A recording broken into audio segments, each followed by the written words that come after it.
If you've been with us for the last few episodes, you've probably caught on that we've been talking a lot about Ohio Masonry, because there's a lot to talk about. Well, this evening we're back with part 3, and an amazing brother that's going to help tell us the rest of that tale.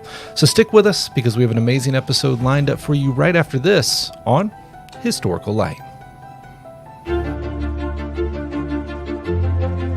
Welcome back to the Historical Light Masonic Podcast, dedicated to illuminating our past and bringing our Masonic history to light since 2016.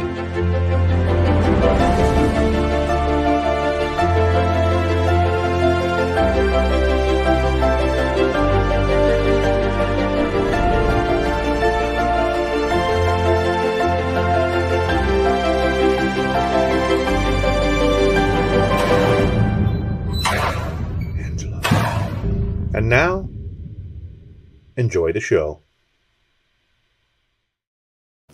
Good evening and welcome back to Historical Light, an independent Masonic show focused on the historical events and aspects within Freemasonry. I'm your host, Brother Alex Powers. Happy to be back with you all. And we've got our amazing guest, Brother Chad Kopenski, back with us once again, going through part number 3 of Ohio Masonic history. Thanks for coming back, brother. How you been? It is an honor to be here. Thank you for inviting me back.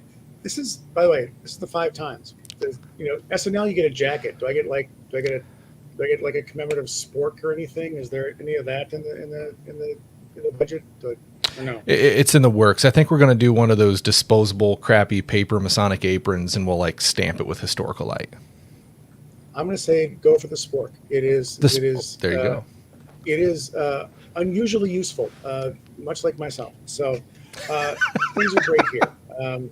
So, as always, thank you for letting me be on here. It's always good to see you. Always good to see your face. So, and an honor to be here on the podcast. So, thanks. No, thank you for coming back. This is really fun because we've never had the opportunity really to delve this deep into a topic. I mean, part number 3, and of course, for anyone that's gone back and seen the Notorious Chicken episode will know that you and I can talk quite a bit. So we could have probably wrapped this up in one episode, but we're covering some amazing information along the way, and it's definitely a topic that I've enjoyed and learned so much about Ohio Freemasonry. Well, and I appreciate that. And the thing that I hope people get is that, I like to talk about Ohio because that's where I live. But the truth is that there are these modes and there are these waves that happen in Masonry, and even though it happens in Ohio, if you go into those proceedings of your own jurisdiction, you'll see a lot of these same issues, a lot of these same concerns, a lot of these same discussions happening around the same time. In the first one, we talked about just the formation and how there's the mythology. We mythologize the formation of our Grand Lodges. And the second time we spoke, we talked about ritual development, and we scratched the surface of that and how ritual development really ended up having so many intended and unintended consequences as we developed our ritual. And then I guess my topic I want to talk about tonight really has to deal with the idea of education and how with education, how, at least in Ohio, how we've struggled with that definition and the role of it has absolutely changed and altered so much of what has happened and is happening in Masonry. And I think when people go to their own jurisdictions, they'll find, again, a lot of similarities. So. Most definitely. Fully agree with you. And, that aspect you talk about defining what Masonic education is, I think that is something that has been a struggle for much longer than us. I really do. And even to this day, you rarely find two people that will have that same definition or even agree with your definition. It's a fun conversation to have, and I've had it. Sure can be. Partially, it is really interesting to get guys to start talking about what Masonic education is. And very often where it starts is they can do the I know what it isn't. Well, that doesn't quite qualify. Well, why not? You and I have talked about this in a number of venues. You know, when you start saying, well, what if I get up in lodge and I do a presentation on the life of the Marquis de Lafayette? Is that Masonic education? Absolutely, yes. Okay. What if I get up and I do a presentation on the use of grammar in ritual? Is that Masonic education? Well, absolutely, that's fine. Okay, what if I get up and I start talking about, I don't know, I start doing excerpts from How to Win Friends and Influence People. Is that Masonic education? Well, maybe, I guess. What if I get up and I want to talk about Joseph Campbell's The Power of Myth? Oh, yeah, totally. That's totally Masonic education. What if I want to talk about the comic book series Superman, A Man for All Seasons by Tim Sale and Jeff Loeb? What if I want to talk about that and that story? No, that's not Masonic education. Not at all. And people have a hard time saying, well, what it is and what it isn't. Is it the esoteric stuff? Is it ritual? Is it history? Is it myths? Is it modern myths? It gets to be, and that struggle for a definition, it's an interesting and very long conversation. So anyway. Most definitely. Well, I cannot wait to dive into that. Okay. Before we do, I want to give a quick shout out to our Patreon supporters of Historical Light. Thank you guys so much for keeping us around and helping us grow to who we are today. And if you guys listening today like what you see here and want to help us do just that, stick around and grow, bring more amazing content, you can do so by going to our website, historicallight.com/support, and support us through Patreon. And depending on the level that you support us at, you'll get some pretty cool swag items there as well. So check us out, historicallight.com. One other quick message before we get into the meat and potatoes tonight. I've got to throw this in. MasonicCon Kansas is right around the corner, and you are right at the end of your ability to get those tickets. So jump on over to MasonicConKansas.com tonight and secure your tickets while you still can. I think our festive board packages is probably going to be ending within the next week or two. So get on those before they run out, and we hope to see you guys there. All right, man. So I really do. Yeah. Okay. So we have a really packed conversation, and there is a lot in there.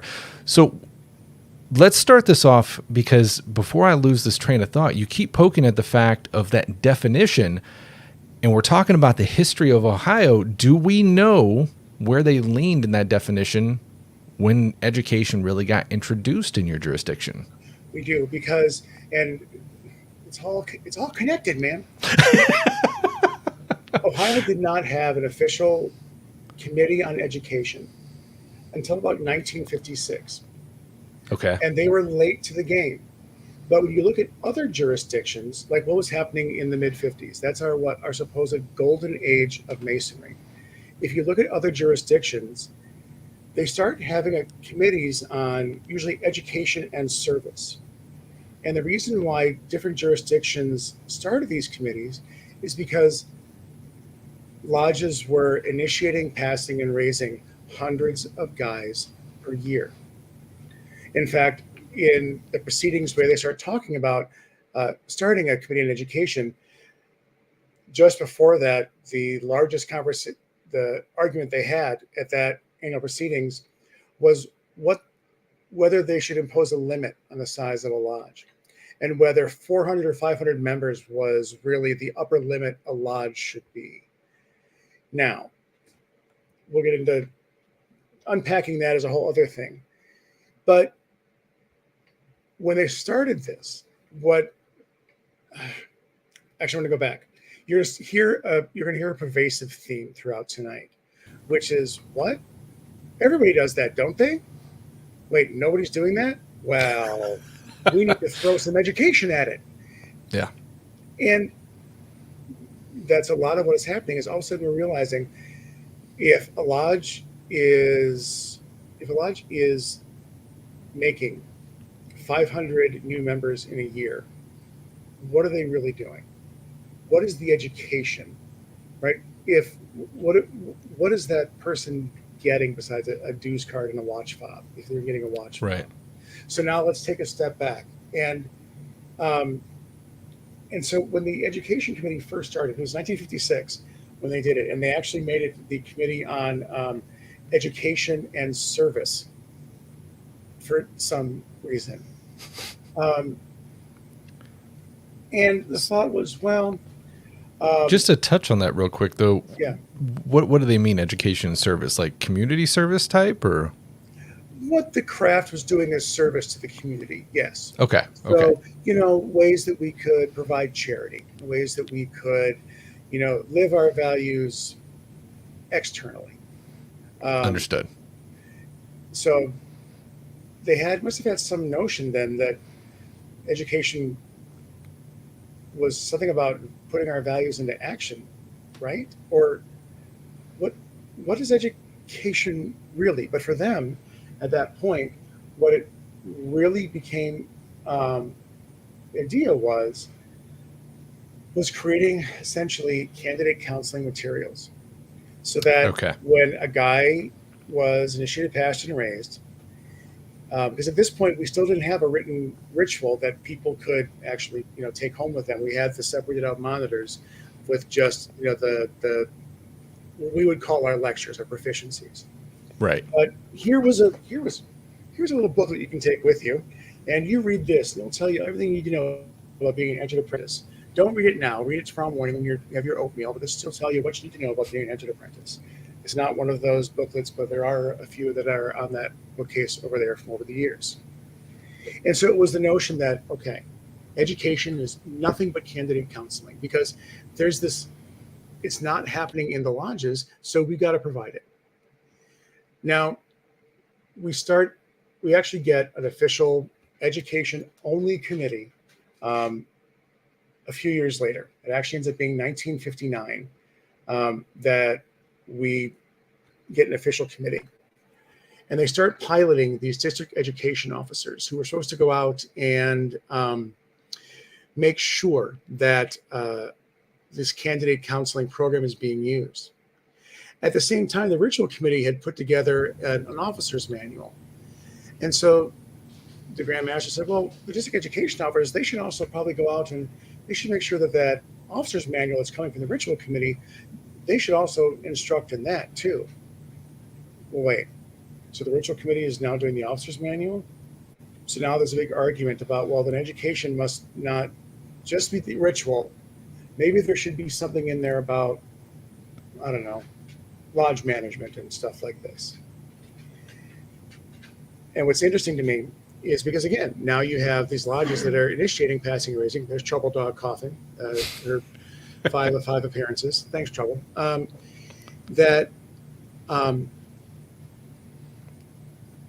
candidate counseling isn't happening, so that we need to provide material for this. It's the assumption that, well, of course guys are getting Masonic education, right? They're getting the degrees, right? They're getting the good stuff. Well, no, they're not. They're not getting that in that way.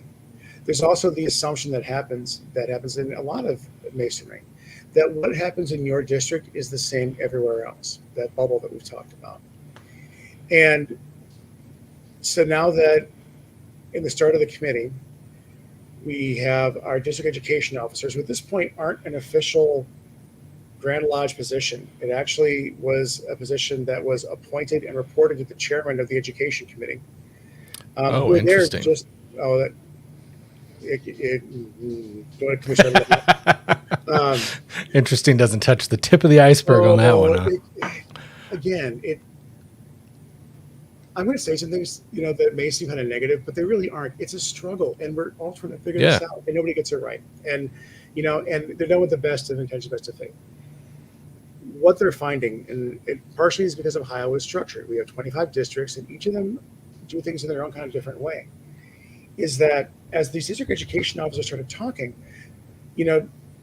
what was coming out of Grand Lodge at the time was really geared towards these lodges that were doing hundreds of degrees per year. Right. And then the DEs are saying, yeah, that's great that we have this, but we have these lodges that they're only raising like 2 or 3 guys a year. So what are we doing for them? So the question became, well, then what happens at meetings? If you're not doing degree work, then what happens at meetings? And that was a huge discussion. Well, Well, if you're not conferring degrees, then what are you doing at meetings? Well, we get together, we pay the bills, and then we adjourn to go, I don't know, we go home, or we go downstairs and play cards, or we go do something. Right. Well, now there's a problem. So now what are we doing for that? Well, I guess maybe we should try to find a speakers bureau. So then the education committee becomes all about trying to cultivate and find these great speakers that are in the state who can then go and provide lectures and travel and provide lectures, elsewhere.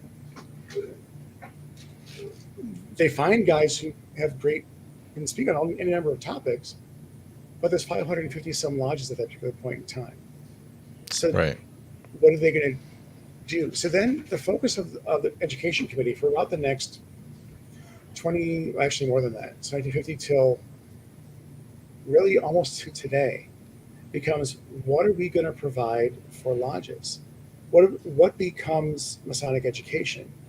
And when it starts off, it becomes a lot about history. So what is the history of our ritual? What is the history of Ohio Masonry? And so the committee starts producing, reproducing, collecting, grabbing things from the MSA, and starts creating a library of things that a lodge education officer could actually present in lodge. Right. But then the question was, well, what becomes mandatory and what becomes optional? If a guy comes up and says, listen, I do want to talk about the fact that, I see Masonic references in Sgt. Pepper's Lonely Hearts Club Band, because tonight's the anniversary of that issue being of that album coming out, and I want to talk about that in lodge. Can I talk about that? Well, I don't know. Does that count as Masonic education? And so the committee starts having to redefine, well, what's the role of education? What's the purpose of it? Mm-hmm. And they start realizing that there are these holes. So they start producing these 10 required programs that need to be done in lodge. And district education officers, their role is to get these 10 pieces and then hold the training in their different district to the lodge education officer. And here's the 10 that you're going to present this year in lodge. Let me teach you how to give these presentations in lodge. So education then is just about, providing content in meetings. But wait, we're also recognizing that we're not really producing very good leaders. So we also need to do something about leadership. So education then becomes about developing leadership training. In addition to these required programs, they start developing lodge leadership training, and they follow the same model. District education officers become trained in something called the TEL program, the Effective Lodge Leader. And that still exists today. It's something that we borrowed from another jurisdiction. We got it at the Midwest Conference of Masonic Education. It was Missouri. We kind of took it, we repackaged it, and we've used versions of it for about the last, since about 1975. So I've only, 50 years. Where now education is about leadership and training good leaders.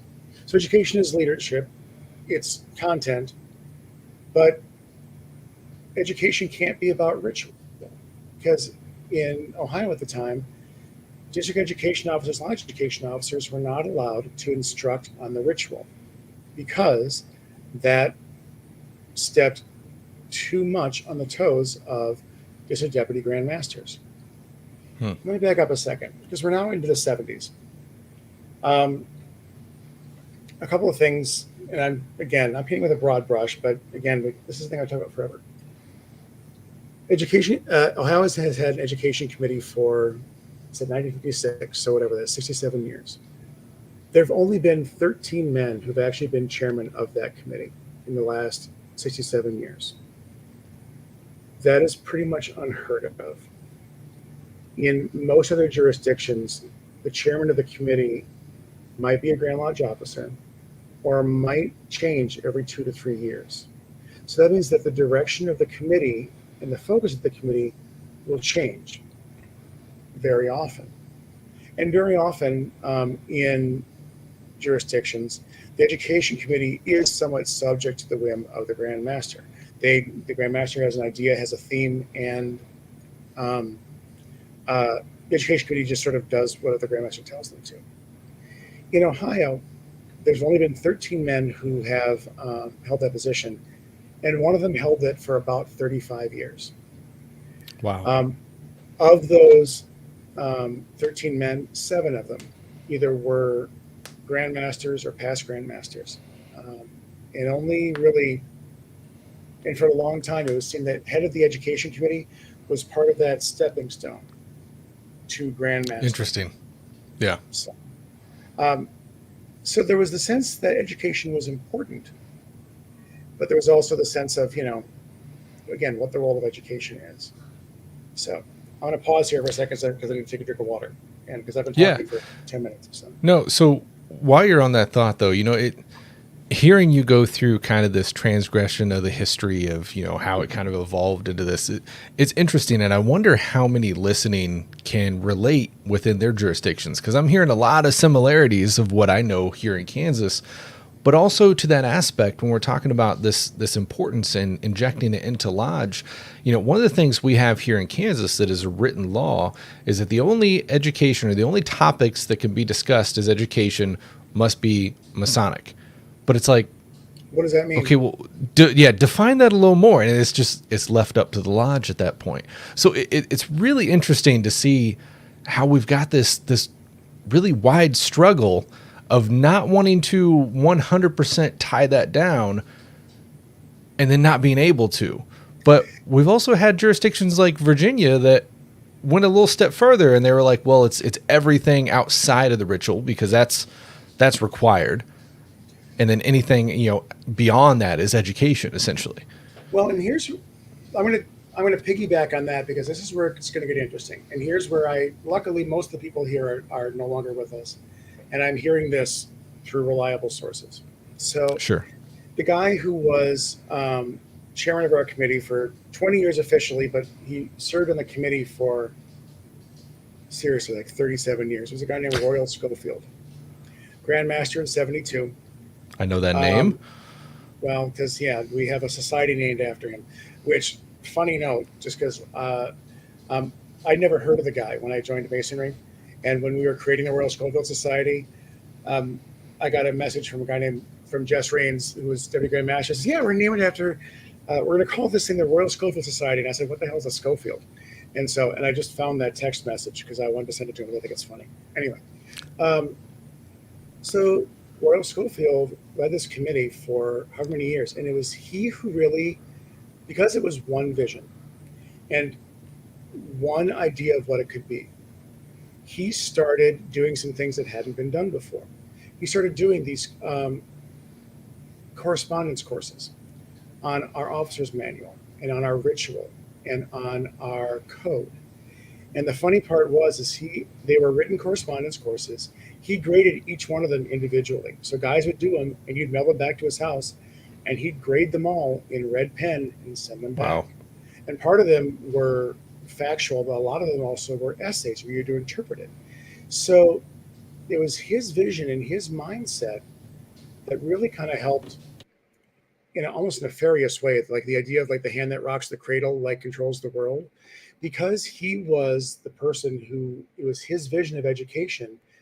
And because he was driving that for so long, he had a lot of influence and control over what happened in Masonry. Now, when he finally stepped down, which was in like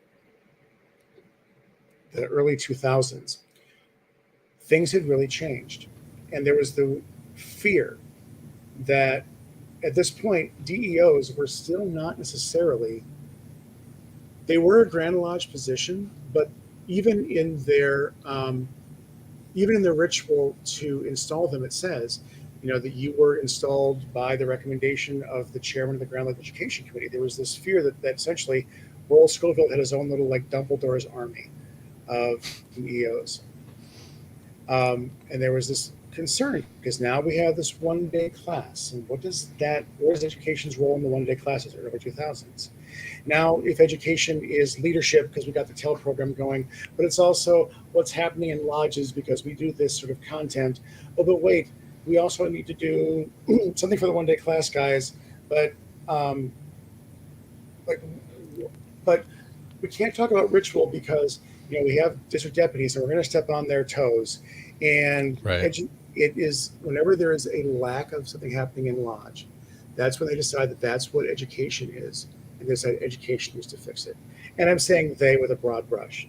But what happens is, over and over, it's the assumption that certain things are happening within lodges. And when they find that it's not, developing educational programs to help to deal with that particular thing, which expands what education is, or Right. in some ways limits it. And what we get in basically 2000, let me get the right year here. Remember I talked about that.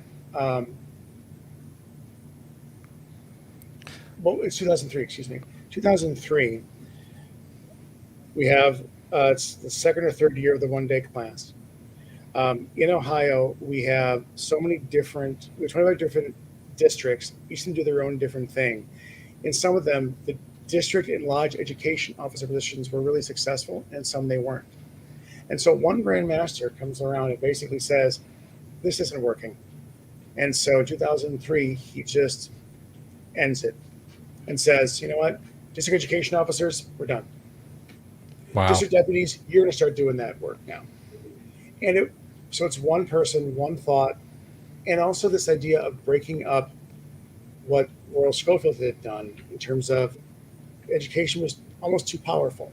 So it needs to come back under this idea of, the Grand Master has a say in what happens with education.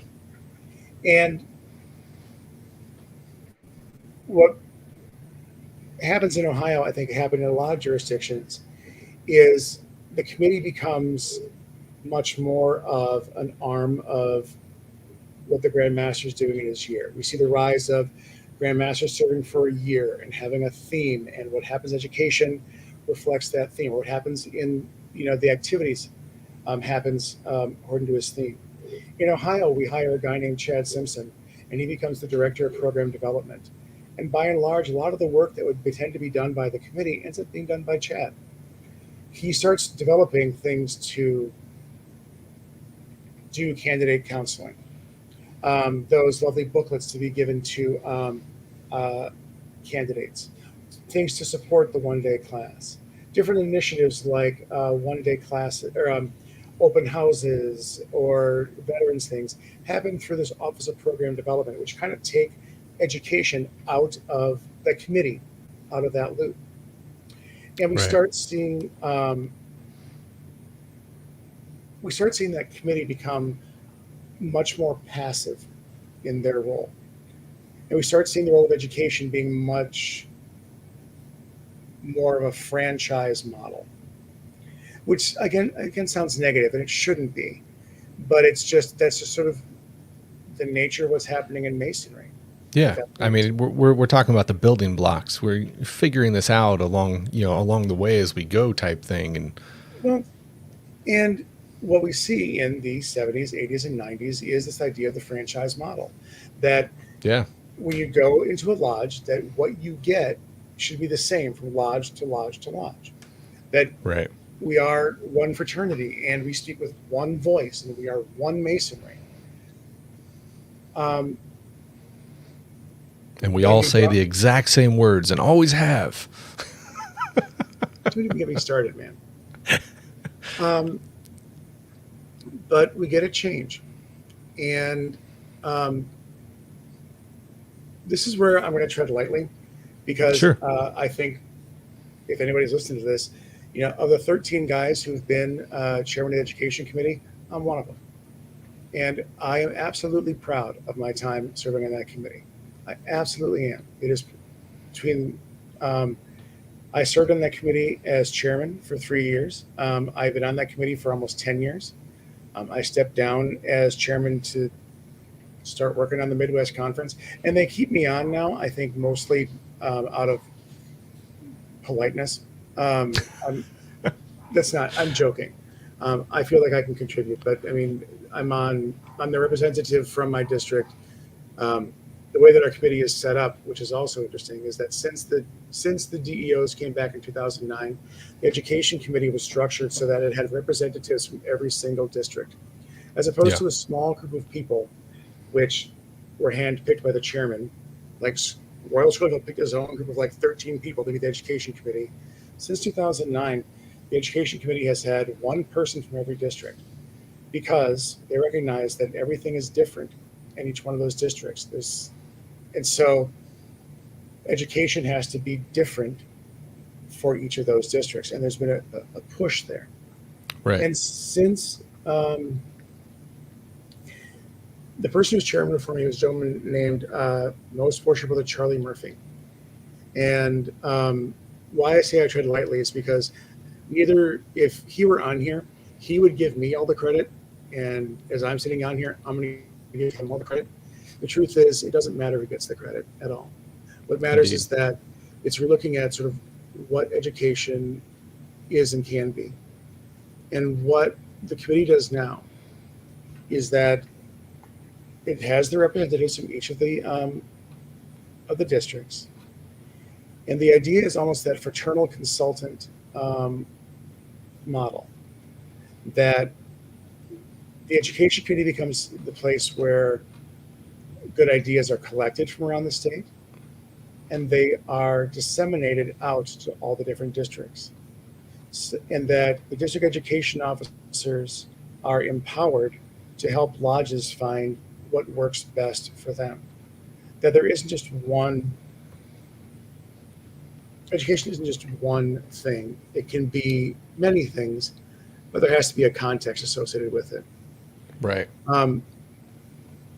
And so in the struggle to find the definition of what education is, when Charlie Murphy came on, and continuing on through me and now into our current chairman, Steve Hessler, Right Worship Brother Steve Hessler, who looks like Captain America, so I will refer to him as Cap. That the definition of education in Ohio is that it is, as we talked about, it's any activity properly framed that teaches the values of Freemasonry and allows brethren to incorporate them into their lives. Because inherent in all of that is a recontextualization or rethinking of what education should be. Because Masonic education thrives in connection and dies in isolation. So the role of the committee should be to get people to not be isolated, to get outside of their bubble, because there are great ideas everywhere in a state. Likewise, that education can be responsive to the needs of the brethren. So there's a passion to it. There should be a purpose to it. There should be an intention to what education is. It can be anything properly framed. It just needs to be right for that lodge, those brethren, and their needs. And the big thing is that it can't be dispassionate. This is where I'm going to get in trouble and say that the worst thing that ever happened to Masonry is us adopting the phrase, we take good men and make them better. Because if you think about that phrase, what that means is that you walk into a lodge and we slap a coat of Masonry on you and all of a sudden you're a good man. Right. It's passive. Masonry is not passive. Masonry is not disconnected. And in fact, I'm going to stand in a soapbox tonight, darn it, because I'm allowed. Masonic education, that's a tautology. That's using two words to describe the same thing. Masonry is education, right? Yeah, I would agree. Because the whole point of Masonry is that you come to a place with people who know more than you do. And when you know better, you do better. And just as coming to a place with people who are smarter than you teaches you something, also teaching others something that you know more about, it's amazing what you learn in that reciprocal process of education. Masonry is education, and it is not passive, and it is not disconnected. And so that is what Ohio is trying to do with education right now. But when you have when you have entities that have been passive for so long, Yeah. Trying to get them to get up and get moving is difficult. But how do you do it? One brother, one moment, one handshake, one connection, one spark at a time. And you play the long game. Because Masonry is education, and it's not passive, and it's not disconnected. So you focus on the connections, and you focus on the intention, and you go from there. 100%. We got Brother Hackney over on the Facebook side saying, absolutely, Brother Chad. And I have to fully agree. Nailed it right there. Well, hell, I just also skipped over about 60 years of stuff to get there. Because I'm trying to, because otherwise I'll talk forever. But where I think, I'm not going to say Ohio has this right. We don't. What we're trying, because Michigan is doing something that's remarkably similar, and so is Illinois, so is Kansas, so is California, so are other places. They're recognizing that Masonry is education. Yeah. And that what we need to do is we need to enlighten and empower Masons. And there are these myths that are out there. There are these. Sorry, I'm getting off topic here, and I'm gonna leave that whole topic for a whole other time because I'll get even more on a soapbox. But it is the idea that it is so big that it can't be fixed, or that there's this one solution to fix everything. Right. But no, getting back to the idea of, no, we need to help you find the right solution for you, and to give you the resources you need to focus on just one brother, one moment, one handshake, one moment at a time. Right. So. No, I love what you're touching on there. And what it's really driving home in my own mind is, I guess, the importance of that connection. Like we have, especially in the modern day, we have so many Masonic speakers out there, not to cut anyone down, but there's like this almost necessity for anyone that does a Masonic topic to be like this guru expert all of a sudden, be all, say all, like he's the guy, right? And it just makes me think like, okay, well, if we're all experts, what's the point? We're good, right? There's nothing else to go from an expert. So, but there's still this importance and this connection for this communal experience, right? And what I've personally taken so much from, what I've seen impact others, is most definitely to have that like educational aspect, but to do it in that communal sense. And most definitely, like, go ahead, have your lecture, but instead of just any questions, answers, all right, thank you guys, have like intentional discussion time. Like, not just do you have a question, let's talk about this, because it's always been that back and forth that like I take the most away from. So I don't have a whole lot of marketable skills, but what I'm really good at, I'm joking. But what I'm really good at is I can create content and I can write. Yeah. And I can just I can throw something on a page for guys to throw darts at. Sure. And one thing I started doing is I started actually recognizing that, again, we assume that the people that are in as lodge education officers know how to lead a good discussion. Well, wait, they don't? I started creating guided discussions, like scripting them out. Here's the question. Here are the beats that you're going to hit. And if they go off on tangents, it's okay to go off on that tangent, but at the end of it, here's how you're going to wrap this up. Right. And it was one page, and we did a number of different topics. I did one on Freemasonry and fatherhood. And it came to be just questions like, does Freemasonry, and we started off with the big ones, like, does Freemasonry, teach you how to be a better father? Okay, whatever. But then also like, well, what if a brother's not being a good father? What's our responsibility? What's our duty? What does it mean to be a good father? What does it mean to be a good son? What, Right. you know, and all of a sudden, I mean, some lodges are ready to talk about that, and they're great conversations, and some they aren't. But what I'm getting at is education is so incredibly passive Yeah. now. And I'm gonna say this now, because then this means that I can never do it. And I'm going to take it thoroughly off the table, because if I don't say this, then I'm going to do it someday, and I shouldn't. Here was my dream. And I think I'm going to talk about it here in this podcast. I was going to create a presentation called How to Throw the Perfect Punch. Okay. And I was going to talk about how in martial arts you learn about, I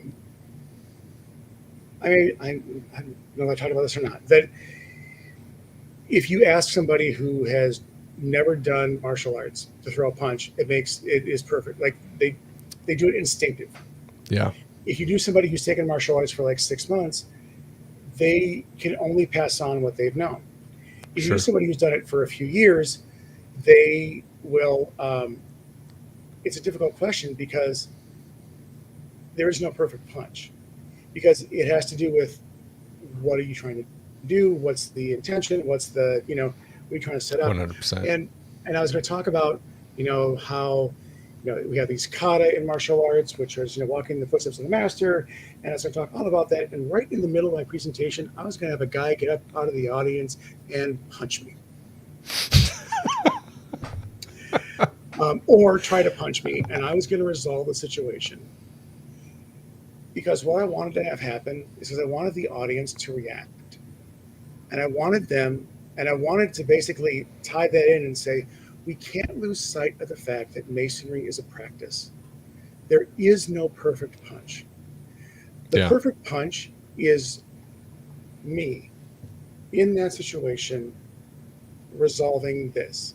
We can get so lost in the study, in the perfection, in the dissection of this, that we lose sight of the fact that every single one of us, every single day, has to internalize, interpret, and express and practice Masonry. Yeah.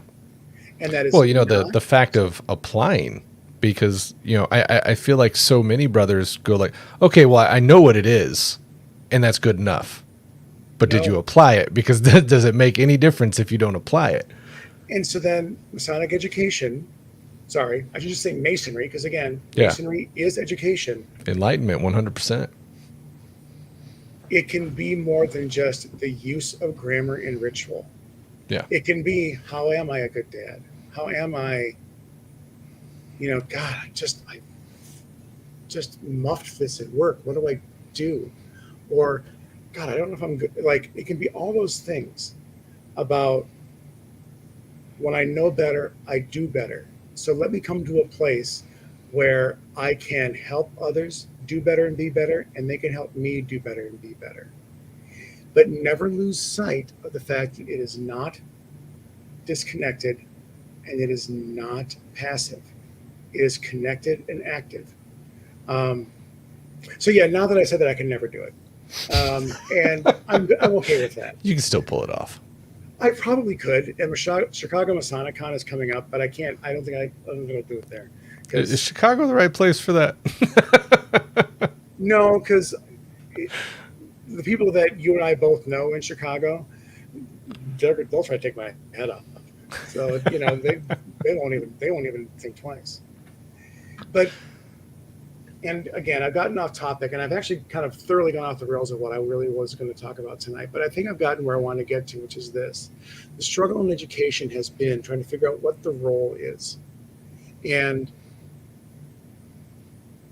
how to make it so that it's not just the whim of one man or one idea, that it is the idea of getting each Mason to understand their agency, their responsibility, and their duty to understand, internalize, interpret, express, and practice it every single day. And it's still a struggle. Yeah. But, I think it's important, talking about that practice, that application, once you get to that level of it, it really does open up that conversation of, okay, well, what is education? Because we deal with symbolism. And once you start applying it, the teachings and the meanings and the lessons behind that symbolism can be applied in almost every facet of life. And I mean, if we were going to have our, Masonic ritual really outside of just symbolism delve into the lessons, they would still be writing it today. And it would just be this forever long infomercial.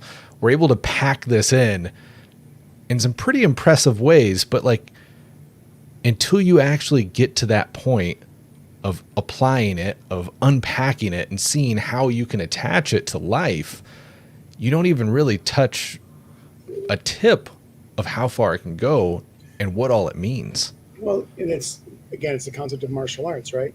Which Yeah. is, you can sit there and study. You see, this is the beautiful thing. Do you know how many things have to go into throwing a punch? How many different muscle groups have to come together Right. to get the timing to throw a punch? And if you're somebody like me I don't have the best coordination, it takes hours for me to be able to break this down and get all those things happening at the same time. But the more you start pulling at those threads, what does it mean to move my hip this way? How does that affect this, this, and this? You're right. It takes a depth of study, but then bringing it back, again, internal to external. It's this constant process of reevaluation and re-understanding and going back to the beginning with new eyes, new information. And now we'll throw in Joseph Campbell and the whole cycle of this, that, and the other thing. But I've got to be honest, you ever heard my, I've done my knife metaphor for you, haven't I? I want to say yes, but it's been a while. I have a whole big tortured metaphor about, my knife and Masonry. But a knife, is a knife inherently good or evil? It's not. What does it do? It cuts. But it's the intention behind it. What do you do when you cut? Right? Is it to harm or is it to heal? Is it to what do you, right? And then this knife, it's mine. I've imbued it with a certain amount of history. I have a connection to this knife. And there's a whole long story behind it. So with this knife, where did it come from? And what am I going to do with it? So whence came it? And what came it here to do? Everything we do in Masonry kind of comes the same way. Where did it come from? What's the history? What's the weight of this? The import, the context, but what's the intention? What am I going to do with it? How am I going to express this? How am I going to use this? And again, going back to what education should be, which is connected and active, which is what Masonry should be. 100%. Seriously, you just keep letting me talk, and you should stop doing that. Hey, man, you're doing great. You're doing great. Fine.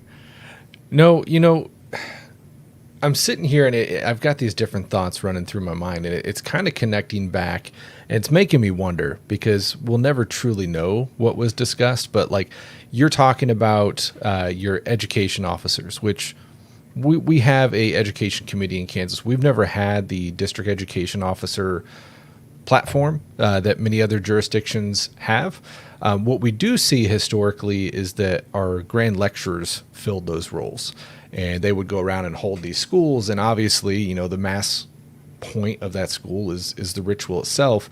But when we look back about the accounts of those schools that were taught, we often see that lively and deep, interesting conversations were had about the ritual.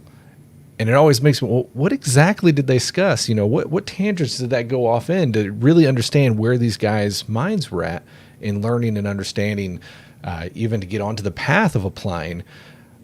I think it would be quite amazing if that was documented and we could compare that to where it's come today. But sadly, all that was skipped by, but that path in itself has always been there. because guys want to talk. Yeah. I mean, you talk But that's how we about, work through so much, right? have I talked on, have I told you the story of a guy named Keith Manbeck and the Acacia? I don't think so. Keith Manbeck. I can't get it off the wall.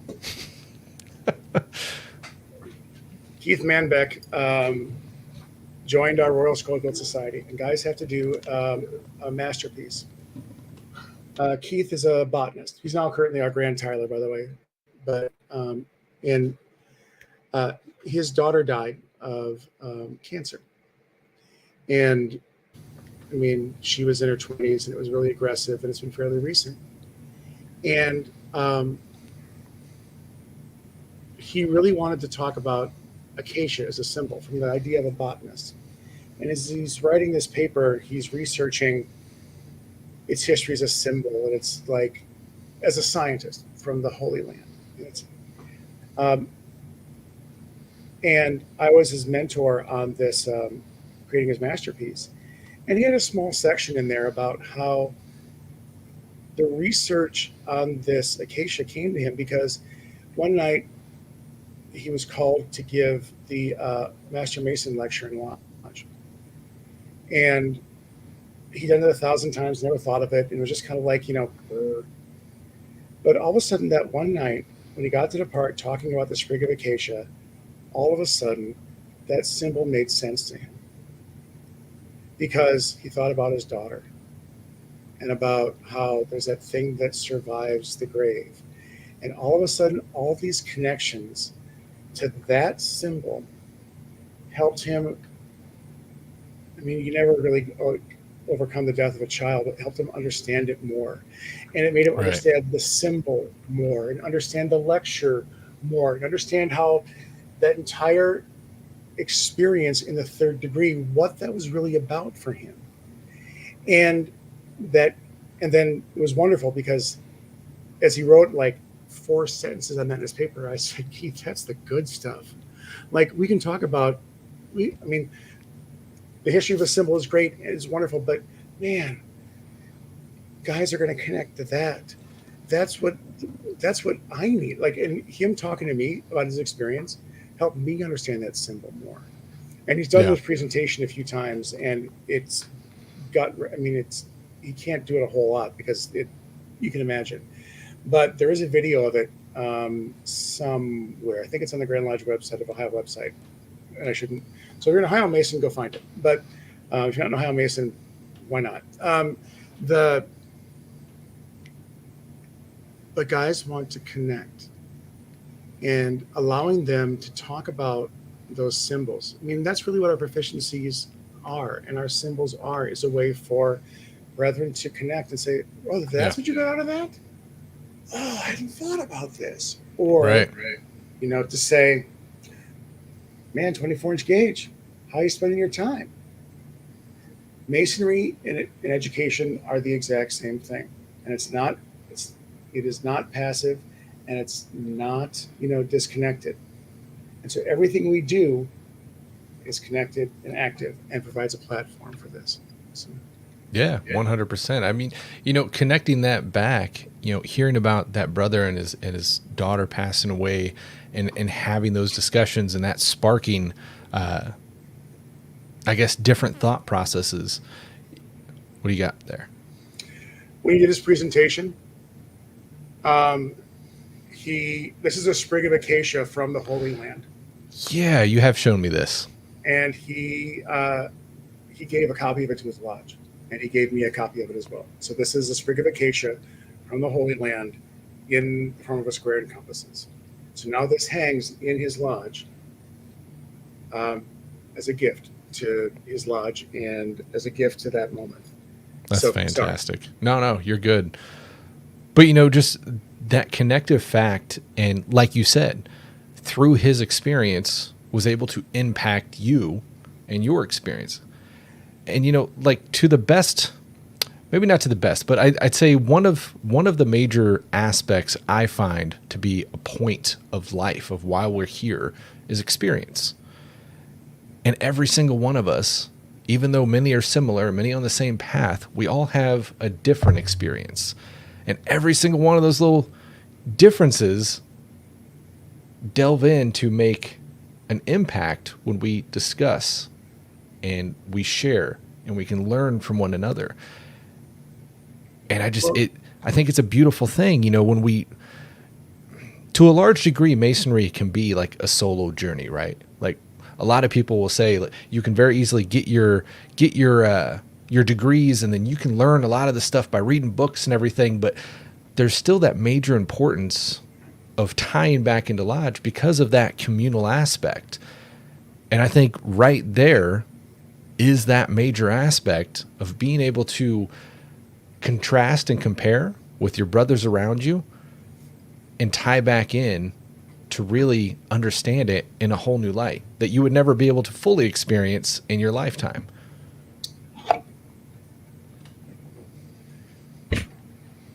This is a block of marble. It is essentially a perfect ashlar, right? Indeed. A perfect ashlar by itself, it's a rock. That's all that it is. But if I take the perfect ashlar of my life and I put it with yours, and we put it with our friends, if we put it with whomever, we build something that is strong and steadfast and long-lasting and transcends those stupid things like time, distance, and death. That's what it's about. And the reason why I grabbed this one, because, again, intention. This is a block of marble from James E. Olmsted. He was a Grand Master in 1995. This was given to his DEOs and district deputies and important people. It was given to me by his grandson, who was a member of my lodge.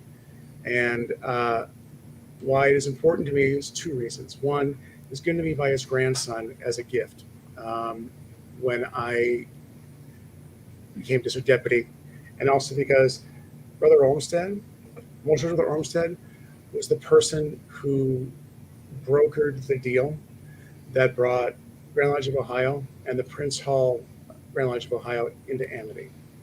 That's fantastic. This is from his year. So this is on my desk as well. It's kind of one of those those touchstones. Right. So where'd it come from? What came here to do? Education is not just, it is connected, it is active. And one of the things I hope the brethren, as they're sitting there, get, and we went in a way I never thought we were going to go on this discussion, is I need them to realize that they are the heroes of their own Masonic journey. They are not passengers. Right. And as they're sitting there right now, don't let anybody make you a passenger in your own Masonic journey. You're the hero of it. And remain active, remain connected, remain educated, and remain Masons. Man, we should have held off like 30 seconds because that would have been one hell of a toast right there. I'll back up. I'll say something stupid for the next. Let's talk about sporks. Because here's the deal about them. They really are unusually useful. And, I tell you, this is, I can tell you why this is, emblematic of myself. Because I myself am, unusually useful. Or surprisingly useful. How about that? So we'll go there. I'll throw in a little behind the scenes story for the viewers here. It's awesome for me to see you destroy your house. I don't know what you're doing over there, but my spork has a knife in it. So. Wow, that's a prison spork there. This is K-Bar makes a spork that has a hidden knife in there. So. That's awesome. Sorry. No, it's really cool to see you pull out this spork for one reason, because early on we were still getting to know each other. We were talking about a certain thumb drive with some materials on it, and you had offered just to shoot one in the mail to me, and you did. And to keep that safe in the mail, you put a spork on it and wrapped it up in cloth. And when I got that, I was like, Holy cow, that's cool. I haven't seen a spork in years, and I still have it. It was one of these too. It was. It was either yellow or red. But yeah, that's funny. Yeah, I think I totally did that. I have it upstairs. I'll let you know later tonight. I'll go find it and see what color it is. These are surprisingly useful. I have a handful of these, and I have them everywhere. So, well, on that topic, brother, we are at the top of the hour. We've had another amazing discussion, and I want to ask if once again you would offer us up a toast for this evening. I wish I could just rewind back and remember what the hell I just said like 2 minutes ago, because you're right, that would have been just perfect. I know, I'm staring at the clock like, oh man. Like, talk about something else. Yeah. Let us offer a toast to all of us who strive in Masonry, who try to understand what Masonry is, what Masonic education is, and what its role is. And who remain bloodied yet unbowed in their pursuit of Masonry. Because Masonry is active and it is connected. So let us offer a toast to those who strive for connection. So Hear, those hear. who strive for connection. Cheers. Well, brother, I want to thank you so much for giving up so much of your time to come on this show and share your knowledge and spark different thoughts within us that have, while we're learning about Ohio and sporks, but while we're learning about the history of Ohio, we're able to connect that back, better understand Freemasonry as a whole, and really connect to that inner meaning of where Freemasonry is going. We've talked about that aspect, that learning as we go and figuring this out. And the guys before us didn't have this master plan. There was some stumbles along the way. And of course, we're going to look back and see things that could have been done differently. And guys ahead of us will look back to us and see things that we could have done differently. But we're figuring out this as we go, and we're trying to make it much better so that the next generation can do the same and keep propelling on with it. One last thing. Yeah, Right. go for it. One last thing. And here's where I want to say nice things about you, and I don't like to, but Oh, Lord. End of the show. Click. the guys that came before us, what they didn't have is they didn't have the connections that we have today. You Yeah. are, I don't know where the hell you are. You're in Kansas, right? And I'm Yeah. in Podunk Junction, Ohio. And I know that you have listeners in Wisconsin. Hi, Jason Laramie. How you doing? Like we have such an ability nowadays to be able to connect to guys from all across the country, Yeah. all across the world. And because, as we said 1,000 times tonight, Masonry, dies in isolation and thrives in connection. We have such an ability and opportunity to connect. It is why it is such an exciting time in Masonry. And you're a part of this, as are all of our podcast friends, and as are all of our, internet friends and our writing friends. And so thank you for all that you're doing, and to keep us connected, and to keep us informed, and to keep us active. So thank you very much. That means the world, brother. And thank you for everything you do as well, because you are no stranger to service to the craft. I can say that first and foremost. But with that, brother, I want to thank you sincerely for not just coming on the show, but seriously everything you do for the craft. And for me as a friend, you've been a tremendous asset and all above. So with that, thank you, brother, so much. Thank you for everyone that joined us live this evening, or if you're listening to this in the recording down the road. Thank you, guys. I hope you took something away from this. And until next time, keep preserving the history of Freemasonry. We'll see you soon. Have a great night.